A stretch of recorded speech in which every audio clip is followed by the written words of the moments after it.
Hello everybody, welcome to G centric. पिछले lecture में हम डिफरेंट मटेरियल्स में इलेक्ट्रोमैग्नेटिक वेव प्रोपेगेट होती है तो क्या कैरेक्टरिस्टिक्स फॉलो करती है, क्या प्रोपेगेशन कांस्टेंट होता है, मीडियम का क्या इंट्रिंसिक इम्पीडेंस होता है और क्या वेलोसिटी के साथ ट्रेवल करती है, ये स्टार्ट कर चुके थे। लेकिन कंडक्टर के लिए रह गया था रिजल्ट डिस्कस करना। तो अभी हम इस लेक्चर में इसी को कंटिन्यू करेंगे। हम डिस्कस करने चाह रहे हैं electromagnetic wave propagation in conductor material. Conductor material का मतलब क्या होगा? कंडक्टर के लिए epsilon equal to epsilon not होगा, क्योंकि कंडक्टर का पोलराइजेशन नहीं होता है, इसलिए जाई 0 होता है, इसलिए एप्सिलॉन आर की वैल्यू 1 होती है। तो epsilon equal to epsilon not होगा।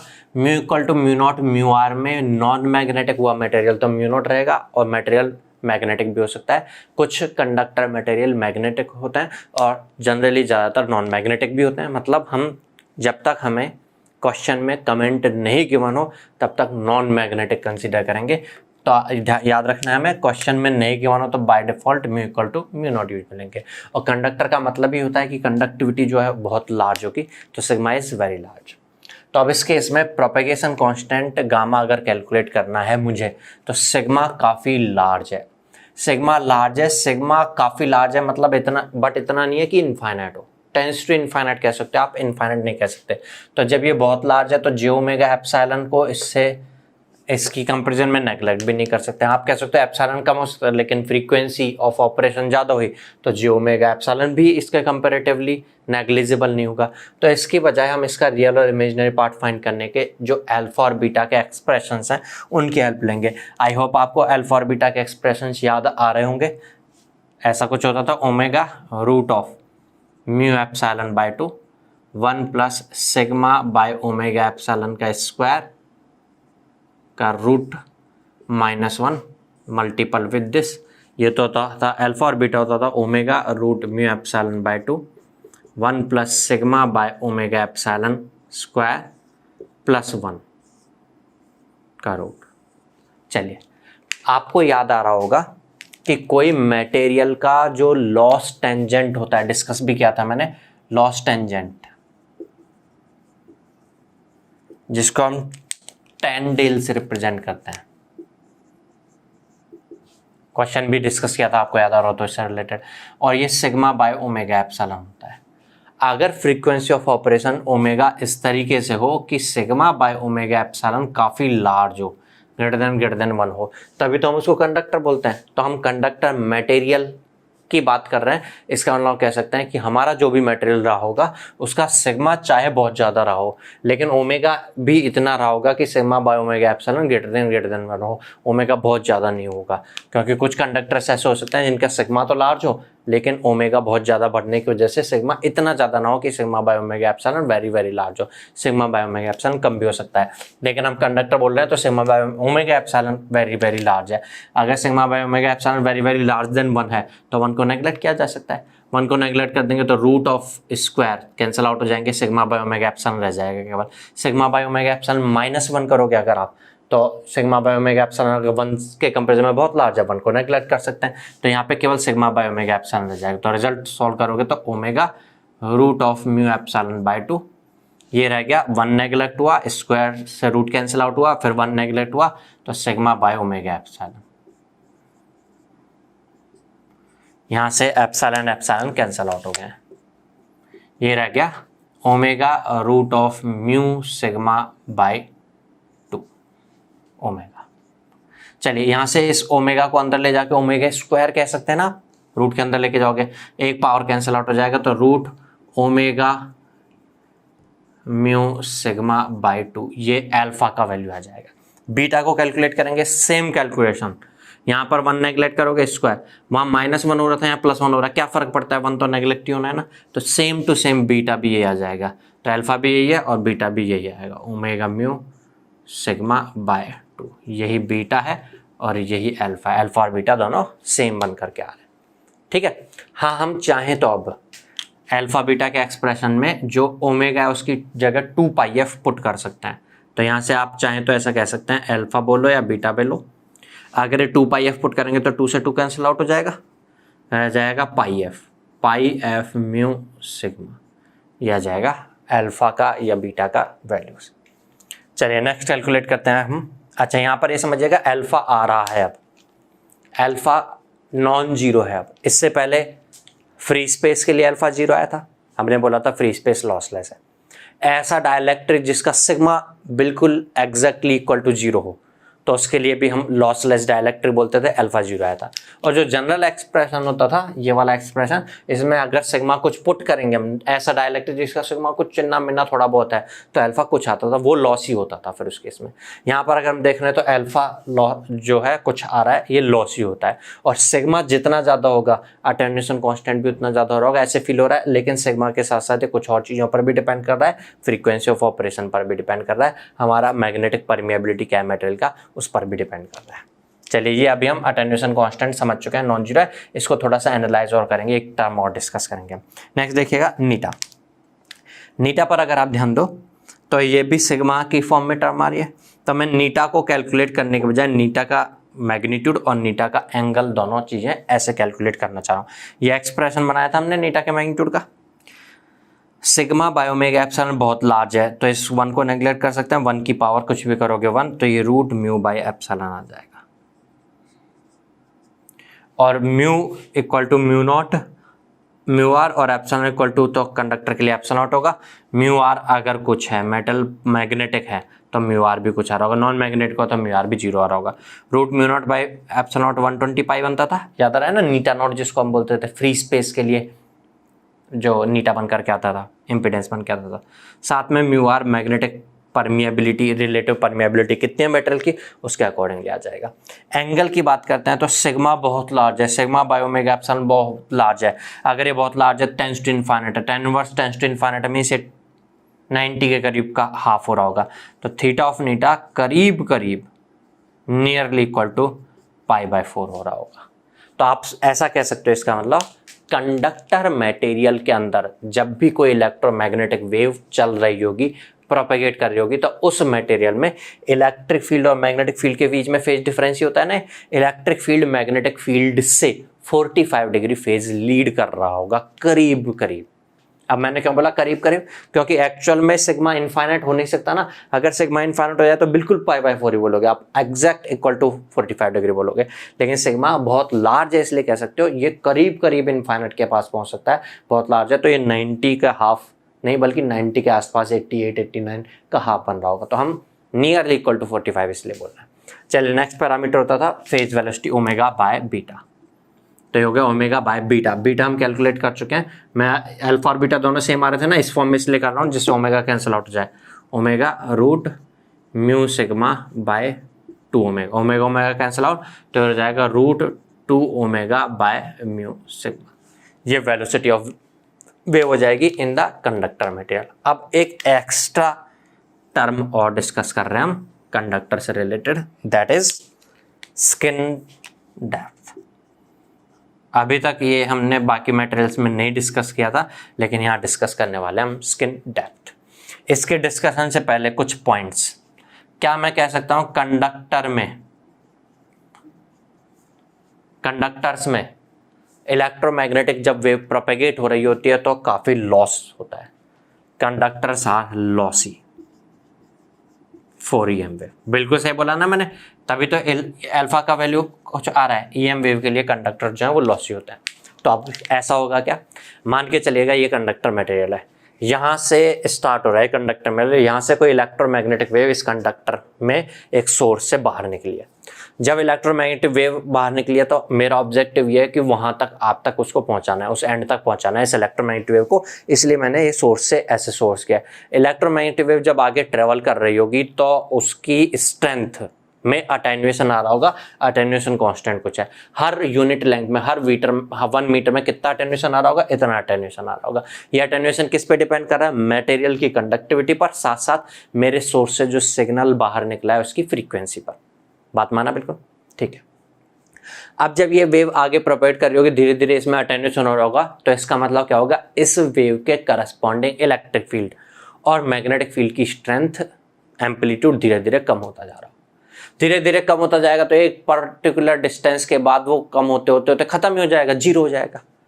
आप कह सकते हो इसका मतलब वो डिस्टेंस हो सकती है मान लो 5 मीटर हो, वो डिस्टेंस हो सकती है मान लो 3 मीटर हो, वो डिस्टेंस हो सकती है मान लो 0.1 मीटर हो, वो डिस्टेंस ऐसा भी हो सकता है कि 1 सेंटीमीटर ही हो। कितना ज़्यादा अटेन्यूएशन हो रहा है उस पर डिपेंड करेगा कि कितनी डिस्टेंस तक जाने के बाद इलेक्ट्रिक फील्ड और मैग्नेटिक फील्ड की स्ट्रेंथ 0 हो जाती है। कितनी डिस्टेंस तक वो जा करके इलेक्ट्रोमैग्नेटिक वेव फिर 0 हो जा रही है, खत्म हो जा रही है, उस डिस्टेंस को हम बोलेंगे कि इलेक्ट्रोमैग्नेटिक वेव ने कितना डेप्थ तक पेनिट्रेशन किया है इस कंडक्टर मटेरियल में। उस डेप्थ ऑफ पेनिट्रेशन को हम बोल देंगे स्किन डेप्थ। अब स्किन डेप्थ क्यों बोलते हैं? एक्चुअल में प्रैक्टिकली अगर हम बात करें तो कंडक्टर के अंदर ये जितनी डेप्थ तक जाती है ना, वो बहुत ज़्यादा ऐसा नहीं कि 2-4 मीटर तक जाती हो, बल्कि बहुत छोटी सी होती है, जैसे स्किन होती है। किसी भी चीज़ की स्किन जो होती है उसकी तरह होती है, इसलिए हम बोल देते हैं स्किन स्किन में जा पा रही है। और इसी को हम कितनी डेप्थ तक जा पा रही है स्किन में, मतलब सरफेस से इसके थोड़ी सी डेप्थ तक जा पा रही है, उस डेप्थ को हम बोल रहे हैं स्किन डेप्थ। तो स्किन डेप्थ को आप डिफाइन कर सकते हो, skin depth is depth of penetration of electromagnetic wave in the conductor material.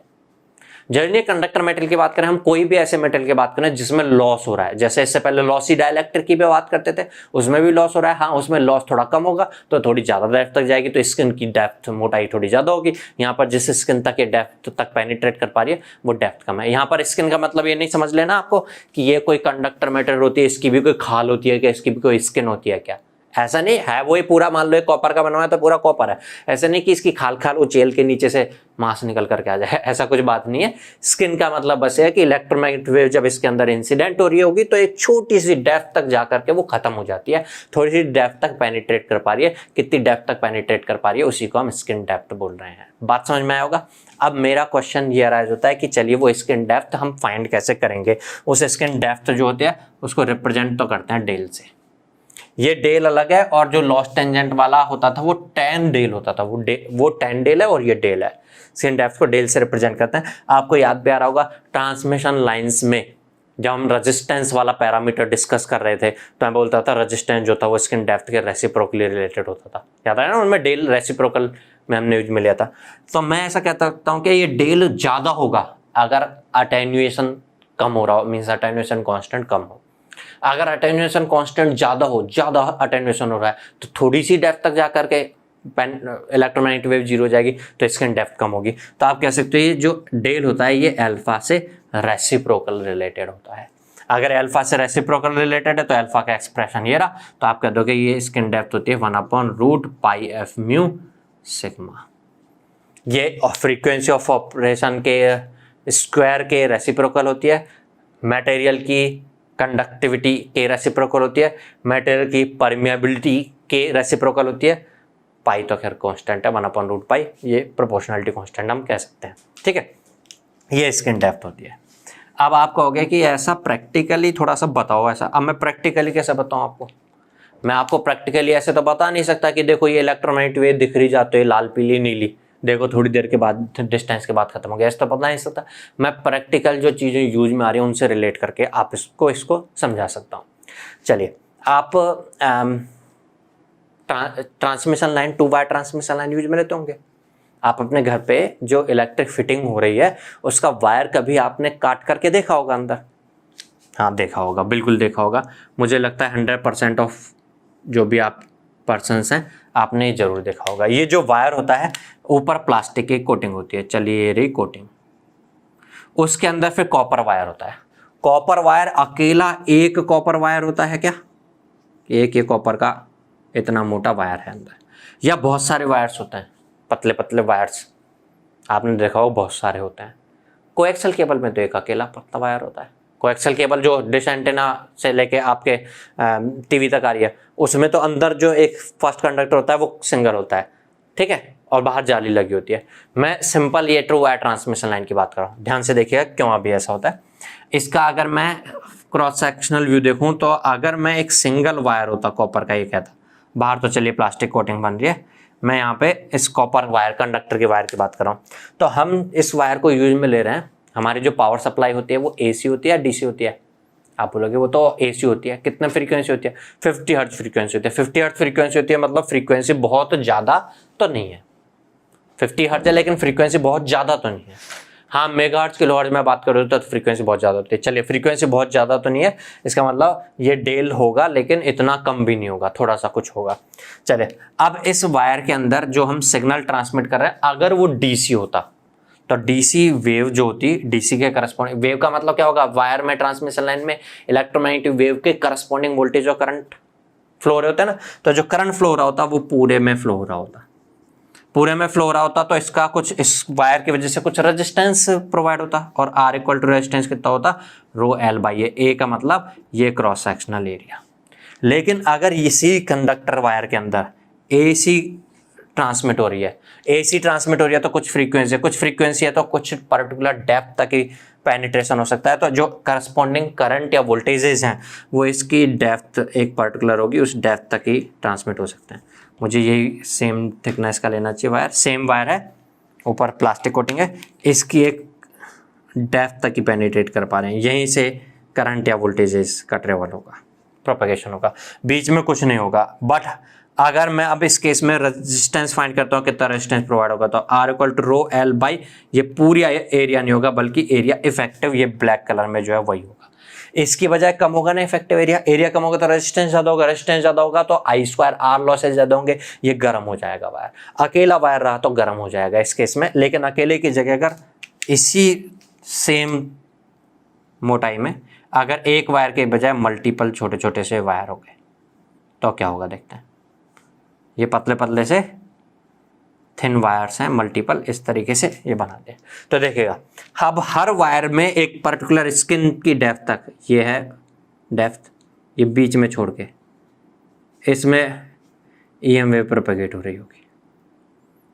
आप कह सकते हो वेस्ट होने वाला एरिया जिसमें फ्लो नहीं हो रहा था वो इसमें ज़्यादा था, इसमें थोड़ा कम है, तो यहाँ पर जो इफेक्टिव एरिया आएगा वो इस वाले केस में जो इफेक्टिव एरिया आ रहा था, इसको AE1 कह रहा हूँ, इसको AE2 कहता हूँ।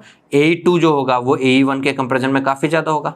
अगर AE1 के कंपेरिजन में ये काफ़ी ज़्यादा होगा तो रेजिस्टेंस इस केस में जो प्रोवाइड हो रहा होगा रो एल बाई AE2 वो कम होगा, रेजिस्टेंस कम होगा तो आई स्क्वायर आर लॉसेज कम होंगे, गर्म कम होगा, ठीक है। तो अगर ये सिंगल कंडक्टर वायर, एक कॉपर वायर लगा लें हम, तो थोड़ी सी कॉस्ट तो कम हो जाएगी। कॉस्ट क्यों कम हो जाएगी, एक वायर ही तो बनाना है भाई, बनाने में भी तो टाइम लगता है, बनाने में भी तो कॉस्ट खर्च होता है, मशीनें लगती हैं तो पैसा ज़्यादा कॉस्टली होगा ना। फिर उस केस में, इस केस में देखो तो बहुत सारे पतले पतले पतले वायर बनाने हैं, फिर उनको ज्वाइंट करके रखने के लिए जो ऊपर की कोटिंग है वो भी क्वालिटी वाली रखनी पड़ेगी, नहीं तो वो निकल के भागेंगे, ठीक है। तो वो भी हमें थोड़ा सा कॉस्ट ज़्यादा बढ़ जाता है, लेकिन कॉस्ट ज़्यादा बढ़ जाता है लेकिन लॉस कम होता है इस केस में, तो इसलिए हम ऐसे multiple wire, copper wires use में लेते हैं। तो ये स्किन डेप्थ थोड़ा सा क्या होते हैं, ये चीज़ यहाँ पर आपको समझ में आ गई होगी। और इसीलिए मैं बोलता था रेजिस्टेंस का जो एक्सप्रेशन बनता था कोई भी ट्रांसमिशन लाइन में, तो उसमें स्किन डेप्थ से रेसिप्रोकल रिलेशनशिप आता था, क्योंकि स्किन डेप्थ जितनी ज़्यादा होगी एरिया उतना कम होगा ना, स्किन डेप्थ जितनी ज़्यादा होगी एरिया उतना कम होगा, सॉरी एरिया उतना ज़्यादा होगा, एरिया उतना ज़्यादा होगा तो रेजिस्टेंस उतना कम होगा। तो स्किन डेप्थ ज़्यादा होना मीन्स इफेक्टिव एरिया ज़्यादा होना, रेजिस्टेंस कम होना, तो रेसिप्रोकल रिलेटेड होता है स्किन डेप्थ के साथ। इसलिए जो भी तीनों ट्रांसमिशन लाइन हमने देखी थी उसके रेजिस्टेंस में बाकी सब चीज़ों के साथ ये del means skin depth reciprocal relationship में आता था। चलिए, हमने पिछले लेक्चर में और इस लेक्चर में डिफरेंट मीडियम्स में जब वेव प्रोपगेट हो रही होती है तो अलग अलग मीडियम्स में क्या उसके पैरामीटर्स होते हैं वेव के, वो समझ लिए हैं हमने। अभी यहाँ पर मैं अब एक चीज़ और समझाऊंगा आपको। हम बोलते थे कि सिग्मा लॉस के लिए रेस्पॉन्सिबल होता है, तो इसका फिजिकली कैसे हम इसको समझ सकते हैं, देखिए गया था।